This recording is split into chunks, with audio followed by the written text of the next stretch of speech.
അതെന്താ പോവണ്ടാത്തെ? വീട്ടിലെന്താ ഉള്ളത് നിന്റെ? ഇവിടെ ടീച്ചറുണ്ട്, TV ഉണ്ട്, ഫ്രണ്ട്സ് ഉണ്ടല്ലോ. വീട്ടില് TV ഇല്ല, ഇവിടെ ഫ്രണ്ട്സ് ഉണ്ടല്ലോ കളിക്കാൻ. വീട്ടില് ഫ്രണ്ട്സ് ഇല്ലല്ലോ. TV ഉണ്ട്, ഓക്കെ. ഇവിടെ ഫ്രണ്ട്സ് ഉണ്ടല്ലോ, കുറെ കളിച്ചൂടെ നിനക്ക്? എന്നാ പോയി കളിക്ക്. അതെന്താ നാളെ തൊട്ട് പോവോ? ഉറപ്പാണോ? നാളെ കരഞ്ഞ് കഴിഞ്ഞാൽ ഇവിടെ ഇരുത്തിയിട്ട് പോവൂ.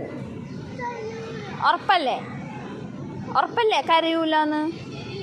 എന്നെ നോക്കിയിട്ട് പറ. ഇതേ നമുക്കില്ലേ അവിടം വരെ പോയിട്ട് വരാം. ടീച്ചറെ കണ്ടിട്ടൊന്ന് സംസാരിച്ചിട്ട് വരാം. ആ, അന്നു കൂടെ വരട്ടെ ക്ലാസ്സിൽ? അന്നു കൂടെ വരാ ക്ലാസ്സിൽ? അതെന്താ പോവണ്ടാത്തെ?